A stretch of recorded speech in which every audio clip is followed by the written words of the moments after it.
신약성경 고린도전서 4장 9절로 21절 우리 한 절씩 나눠서 읽겠습니다.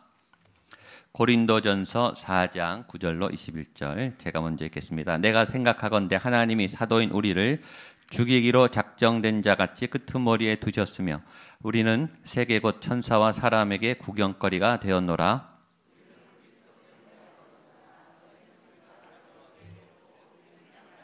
너희는 강하고 존귀한 우리는 비천하여 바로 이 시각까지 우리가 줄이고 목마르며 헐벗고 매맞으며 정처가 없고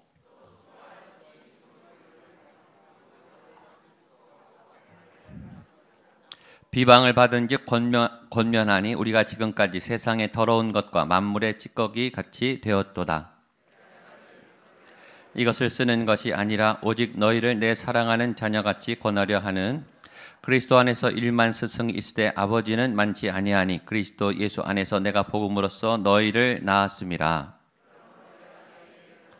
너희는 나를 본받는 이로 말미암아 내가 주 안에서 내 사랑하고 신실한 아들 디모데를 너희에게 보내었으니 그가 너희로 하여금 그리스도 예수 안에서 나의 행사 곧 내가 각처 각 교회에서 가르치는 것을 생각나게 하리라. 내가 너희에게 나아가지 아니할 것 같이 스스로 주께서 허락하시면 내가 너희에게 속히 나아가서 교만한 자들의 말이 아니라 오직 그 능력을 알아보겠으니 말에 있지 아니하고 오직 능력에 함께 있겠습니다. 너희가 무엇을 원하느냐? 내가 매를 가지고 너희에게 나아가랴. 사랑과 온유한 마음으로 나아가랴. 아멘. 네, 오늘도 예배 마치고 안수기도 어제처럼 하겠습니다. 우리 어른분들도 많이 안수기도 또 같이 기도하고 하여튼 누군가 나를 위해 기도해 준다는 것은 정말 고맙고 또 필요한 일이라고 생각합니다. 혼자 기도하기 힘들 때 기도를 요청하세요. 우리 구역 식구나 리더들이나 교육자들이나 혼자 기도로 안 될 때가 있습니다. 기도를 받고 싶을 때가 있으세요. 그럴 때는 새벽이든 또 주중이든 요청하시고 교회에 또 우리 구역 식구들에게 요청하시고 그렇게 기도 받으시면 좋겠습니다. 오늘 유난히 이 앞쪽이 많이 앉으셨더라고요. 왜 이쪽에 앉으셨는가 했더니 기도 때문에 그런 것 같기도 합니다. 내일은 우리 자녀들 같이 나와서 또 선생님들이 특선합니다. 내일은 다음 세대를 위해서 기도하고 우리 자녀들 안수기도 하려고 합니다. 제 교육자들이 하여튼 최선을 다해서 기도해 드릴 테니까 기도하는 사람도 중요하지만 기도 받는 분도 중요합니다. 여러분들이 기도 받을 자리 또 기도 제목 내 생각이 앞서면 이 기도해 주는 분하고 기도가 충돌해요. 그래서 기도 받는 분들은 무슨 얘기하나 이렇게 궁금해하지 마시고 마음을 비우고 기다리세요. 또 기도하는 저희도 이렇게 손을 대고 기도해봐야 기도 제목이 나와요. 이분에게 주신 감동, 하나님이 오늘 어떻게 기도하라고 하시는지 따라서 저희가 기도하려고 하니까 이렇게 편안하게 마음을 내려놓고 또 하나님께서 어떤 마음을 지는지 같이 기도할 때 또 이 기도를 이 안수 기도를 통해서도 하나님의 은혜와 응답이 또 위로와 사랑이 넘쳐나기를 축복합니다. 이번 특별 새벽 기도 주제가 하나님 나라의 능력, 하나님을 믿는 하나님의 나라, 백성, 하나님의 공동체, 하나님의 사람들, 교회, 저와 여러분에게 어떤 능력을 주시는가, 어떤 능력이 필요한가. 첫째는 지혜, 첫째 날, 둘째 날은 충성, 셋째 날은 뭐였죠? 제가 까먹었네. 셋째 날은 거룩, 어제가 충성이었나요? 둘째 날이 하나됨, 지혜, 하나됨, 거룩, 충성 이렇게 네 개 매일 하나의 하나님께서 우리에게 주시는 하나님 나라의 능력, 하나님을 믿는 사람들의 이런 능력. 하나님을 닮아가는 하나님 안에 있기 때문에 하나님을 믿으면 따라가게 되는 능력. 지혜, 하나됨, 거룩, 충성됨. 한번 따라하세요. 지혜, 하나됨, 거룩, 충성. 이 모든 은혜와 능력이 여러분의 삶에 나타나게 되기를 축복합니다. 오늘은 진짜 하나님 나라의 능력, 말이 아닌 능력에 있는 하나님의 나라의 능력, 하나님의 백성들의 능력, 하나님이 주신 능력, 이것이 핵심 주제의 말씀입니다. 오늘 본문이 핵심 주제의 말씀입니다. 하나님 나라의 능력, 하나님을 믿는 사람들의 능력은 무슨 능력일까요? 쉽게 말하면 예수님을 닮아가는 능력이에요. 예수님처럼 사는 능력, 예수님의 인격과 예수님의 지혜를 따라 사는 능력, 예수님을 닮아가고 예수님의 가르침을 배우고 또 예수님을 구주로 믿고 그분이 세상을 이긴 것처럼 우리도 이길 수 있는 능력, 그것이 하나님을 믿는, 예수님을 믿는 예수 공동체 안에 나타나는 능력이요. 당연하겠죠. 예수님을 믿으니까, 예수님이 동행하니까 예수님의 능력이 나타나겠죠. 예수님의 성품이 나타나겠죠. 예수님께서 갖고 계신 하늘의 지혜와 하늘의 계시와 하늘의 권능이 임하겠죠. 예수님을 닮아가는 능력, 예수님이 행하신 일들을 하는 능력, 그것이 저에게, 여러분에게, 이 교회에게 넘쳐나는 오늘과 2018년 되기를 축복합니다. 그게 최고예요. 예수님의 능력이 나타나는 교회, 예수님이 보이는 교회, 예수님이 동행하시는 교회, 예수님처럼 살아갈 수 있는 사람들이 많은 교회, 예수님 닮은 사람이 많은 교회. 당신 참 예수님 같습니다. 예수님이 그러셨을 것 같습니다. 정말 예수님을 따라가는 예수님의 제자가 확실합니다. 이런 말을 듣는 게 최고의 칭찬이에요.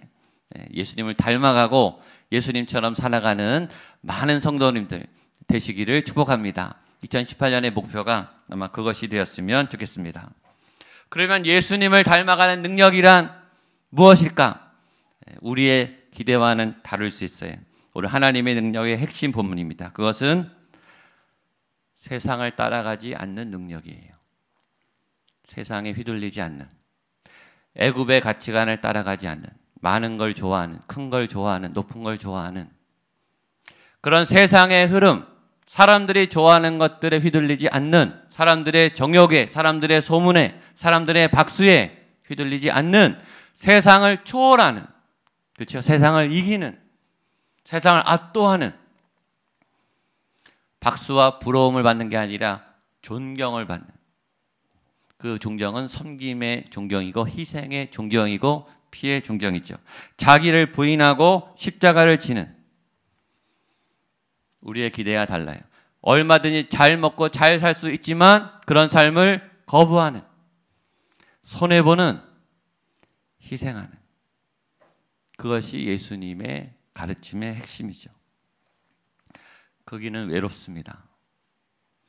거기는 고통이 옵니다. 거기는 사람들이 알아봐 주지 않아요. 끝까지 안 알아봐 줄 수도 있어요. 나중에 발견돼서 박수를 받고 또 인정을 받기도 하지만 죽을 때까지 사람들이 몰라줄 수도 있어요. 많은 믿음의 선조들이 그런 외로운 길을 갔죠.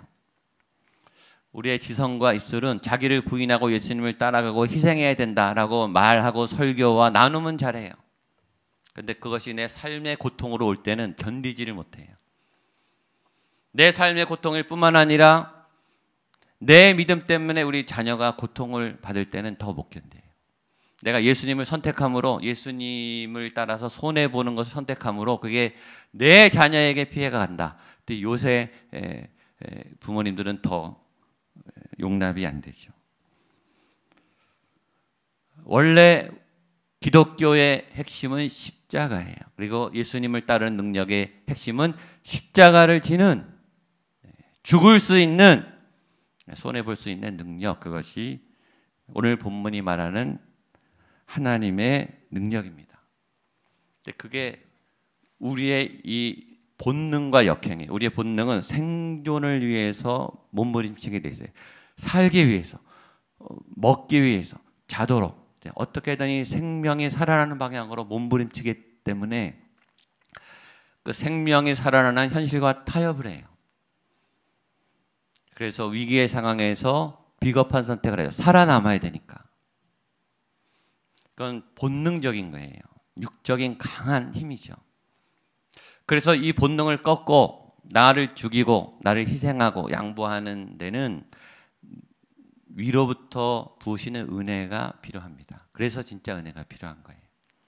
처음에 믿음을 얻고 예수님을 만나고 또 이 어린아이 신앙일 땐 하나님이 기도 제목을 잘 들어준다 그랬어요. 하나님은 이 초보 신자들 응답이 빨라요. 잘 들어주세요. 기도하면 의외로 믿음의 초보니까 하나님이 또 교회에서도 잘해주고, 그러니까 여러분들 중보기도는 초신자들에게 부탁하세요. 응답이 빨라요. 신앙이 오랜 사람일수록 기도 응답이 잘 안 돼요. 내 뜻대로 안 된다고요. 하나님의 뜻대로 가게 하세요.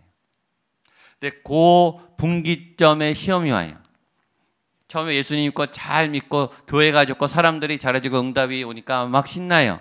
은혜가 있고 또 안 됐던 일들이 잘 되고 그래 믿음이 성장하고 본인도 헌신해요. 내가 좋아서.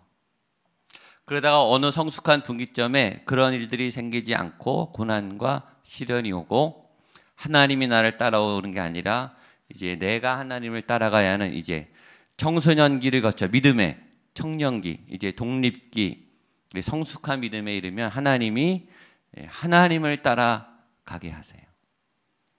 우리의 기도 제목대로 잘 안 되게 하세요. 그리고 그게 진짜 신앙의 시작이에요. 그때 시험 드는 분이 많아요. 그때 고난 받는 분이 많아요. 근데 하나님이 그때 사용하는 방법이 고난이에요. 너 믿음 진짜인지, 그 믿음이 이기적인 믿음인지 하나님을 향한 믿음인지의 분기점이 고난이라고요. 매년 신년 특세 때 제일 추워해요. 폭설도 오고. 고난 앞에 우리는 갈등해요. 나가야 되나 말아야 되나, 해야 되나 말아야 되나. 나가고 싶은데 춥고 새벽이고 다칠 것 같고 감기 걸리면 어떡하나. 우린 고난 앞에 갈등을 하죠. 그러나 이겨내면, 넘어서면 우리는 강해지고 또 이겨냈다는 기쁨이 있고 또 하나님이 기뻐하신다라는 감동이 있죠. 신앙의 위기가 올 때, 내 삶에 고난이 올 때가 저와 여러분이 진짜 믿음이 시작되는 순간이고, 그 고난은 한 번 끝나는 게 아니라 믿음의 여정이 진짜 시작되는 이후로부터 계속됩니다. 죽을 때까지. 오늘 바울이 그 얘기를 하는 거예요. 9절로 11절입니다. 시작. 내가 생각하건대 하나님이 사도인 우리를 죽이기로 작정된 자같이 끄트머리에 두셨음에 우리는 세계 곧 천사와 사람에게 구경거리가 되었느니라. 우리는 그리스도 때문에 어리석으나 너희는 그리스도 안에서 지혜롭고 우리는 약하나 너희는 강하고 너희는 존귀하나 우리는 비천하며 바로 이 시각까지 우리가 줄이고 목마르며 헐벗고 매맞으며 정처가 없고. 바울이 이 혼돈 있는 분열 있는 고린도 교회, 싸우는 고린도 교회, 내가 은사가 많다, 내가 은혜 더 많이 받았다, 내가 하나님께 더 많이 사역해서 내가 더 칭찬받았다, 내가 더 높다, 그렇게 교회 안에서 싸우는 고린도 교회를 향해서 내가 생각하건대 하나님은 사도인 우리를 죽이기로 작정하신 것 같다. 사도는 하나님이 특별히 더 사랑하는, 더 쓰시는 하나님의 종들이죠. 전 세계로 보내셔서 예수님이 직접 가르치신, 예수님이 12제자 삼으신 그 사도들이, 근데 하나님이 아예 죽이기로 마음먹은 것처럼 세상의 끄트머리에 두었다. 사람들의 구경거리가 되었다. 원형 경기장에 구경거리가, 이 짐승에 먹이게 되는 구경거리로 그냥 놔두시고 안 도와준다는 거예요.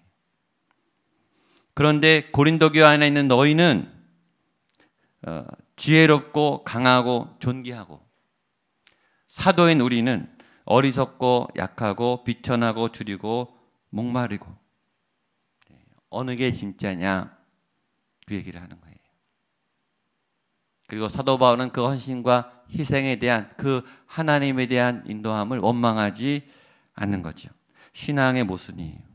하나님 우리를 사랑하시는데 우리를 고통받게 하세요. 믿음이 좋은 사람일수록, 믿음이 성숙한 사람일수록, 믿음이 큰 사람일수록 더 큰 희생과 고난의 현장에 방치하세요. 그리고 안 도와주세요. 그리고 거기서 이길 힘을 주신다라는 거죠. 사실 우리가 교회에 온 이유는 잘 살고 싶어서요. 바르게 살고 싶어서요. 그래서 믿음을 선택했고 하나님의 도움을 원해서 이곳에 온 거예요.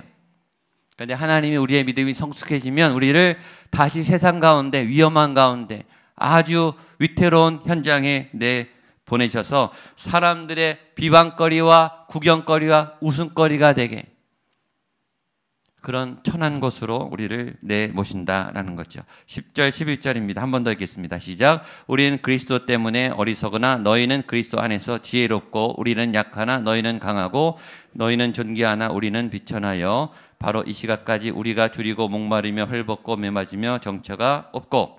두 신앙인이 대비되죠. 예수님 때문에 고난당하고 매맞고 헐벗고 뺏기고 얻어맞는 그런 믿음의 사람들이 있는가 하면 예수님 때문에 교회에 모여서 화려하고 예쁘고 아름답고 복받고 존귀하고 잘 먹고 잘 사는, 세상의 인정도 받는 그런 두 크리스찬을 비교하는 거예요. 객관적으로 사회가 어떤 크리스찬을 존경하겠냐고요. 사회 도덕과 윤리가 상식이 어떤 크리스찬을 존경하겠냐고요. 근데 우리는 기왕이면 교회 와서 잘 되고 싶은 거죠. 잘 살고 싶은 거죠. 12절 13절 더 보겠습니다. 시작. 또 수고하여 친히 손으로 일을 하며 모욕을 당한 즉 축복하고 박해를 받은 즉 참고 버림받은 즉 권면하니 우리가 지금까지 세상의 더러운 것들과 만물의 찌꺼기가 되었도다.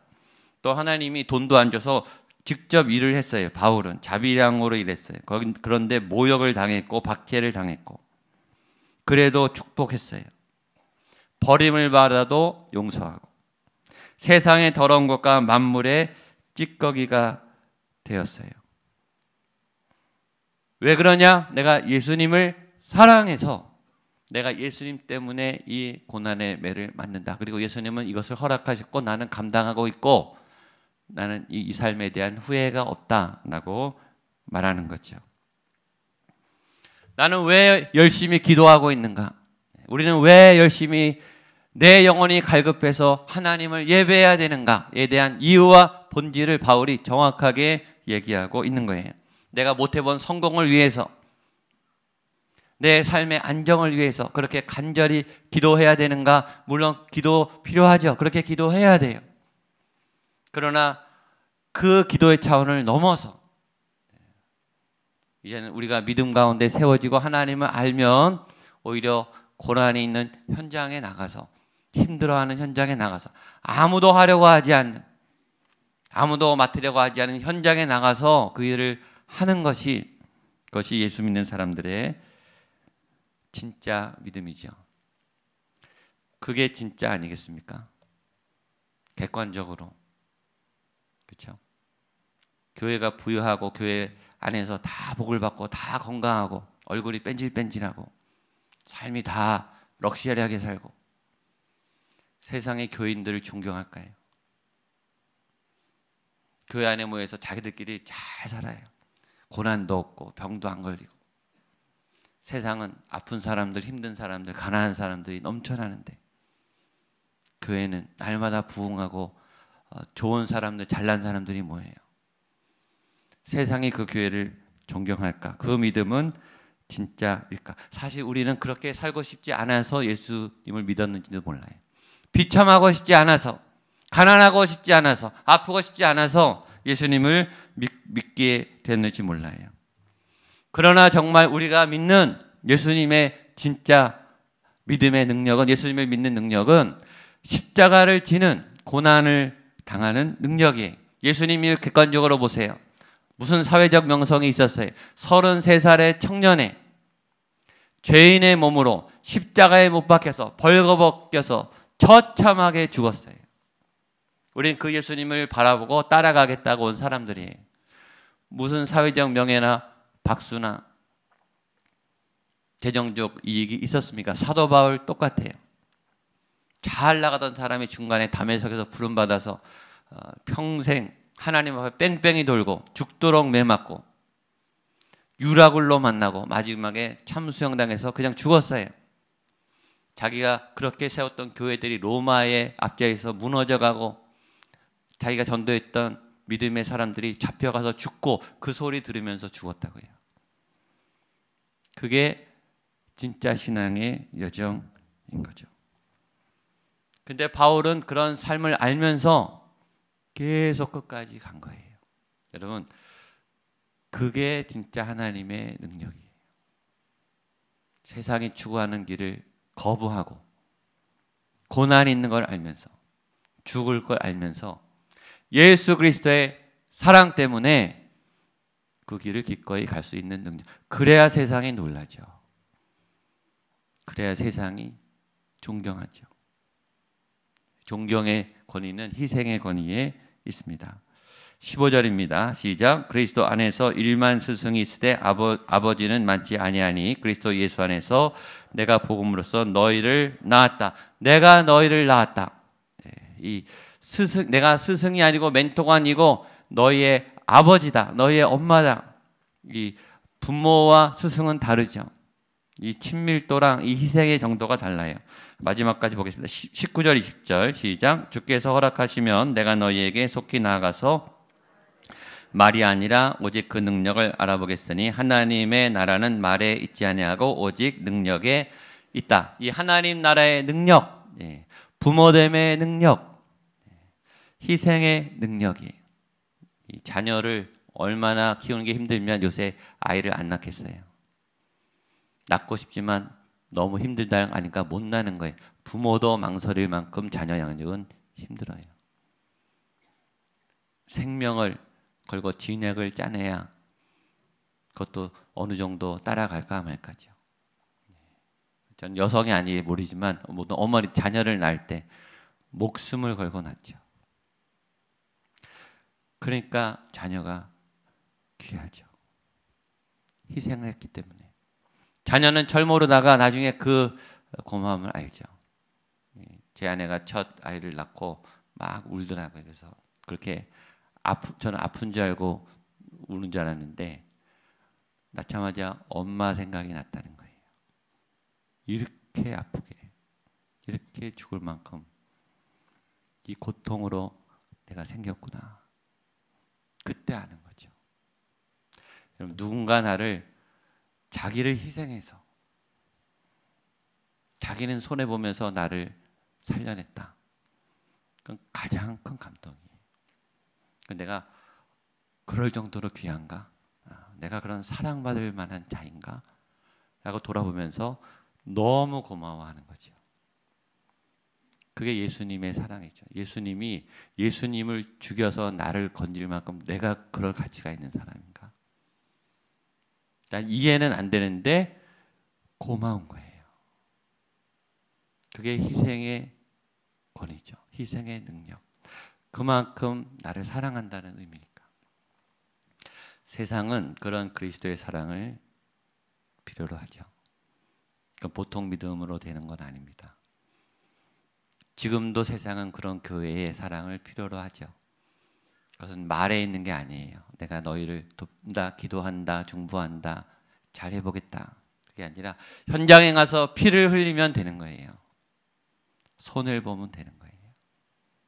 얻어맞으면 되는 거죠. 근데 그게 우리 자존심 때문에 우리의 이 육으로는 안 된다니까요. 우리는 재정을 챙기고 건강을 챙기고 살아남을 내 몫을 챙기는 본능에 충실해요. 그래서 이 기도에 나온지 모르겠지만 하나님의 능력이 올 때는 그게 이제 아깝지 않게 되는 거죠. 그걸 하게 되는 거죠. 그리고 이것이 정말 세상에 빛이 되는 거예요. 그것이 하나님의 은혜와 하나님의 능력인 거예요. 두렵지만 우리 목양교회가 이런 하나님의 능력이 나타나는 교회가 되기를 축복합니다. 그 말은 우리가 희생하겠다는, 우리가 어려움을 감수하겠다는 그런 각오와 결단이 있어야 되고 그런 은혜가 있어야 돼요. 왜냐하면 각오를 해도 현장에 가면 도망가고 싶어요. 막 떨리죠. 여호수아처럼. 그러나 그 현장에 임하신 강하고 담대하라 주신 믿음과 마음을 따라 하나님의 능력으로 믿음으로 살아가는 저와 여러분 또 2018년 목양교회가 되기를 주님의 이름으로 축복합니다. 아멘. 같이 한번 일어나서 우리 찬양하겠습니다.